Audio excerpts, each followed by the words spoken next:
Hello বন্ধুরা, সবাই কেমন আছো? আজ বানাবো আমি তিলের চাপড়ি। তিলটাকে খোসা ছাড়িয়ে ভালো করে বেটে নিয়েছি। এবার কড়াইয়ে তেল দিয়ে দিলাম। তেলটা এবার গরম হয়ে গেলে ভালো করে আমি এটাকে নেড়ে নেব।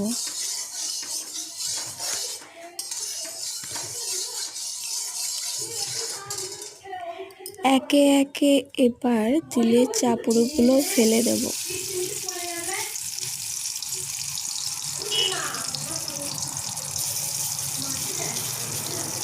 ব্যাস, এটাকে আমি তিলের চাপড়ি করে নেব। বন্ধুরা, এটা গরম ভাতে খেতে কিন্তু দারুণ লাগে। ঠিক যেমন পোস্ত চাপড়ি খেতে লাগে সেরকম ঠিক এটাও লাগে। তো এটাকে আমি একে একে উল্টিয়ে নেব। ইপিট উপিট ভালো করে ভেজে নেব। ব্যাস, এটাকে নামিয়ে নেব। এবার আমি গরম ভাত দিয়ে খাবো।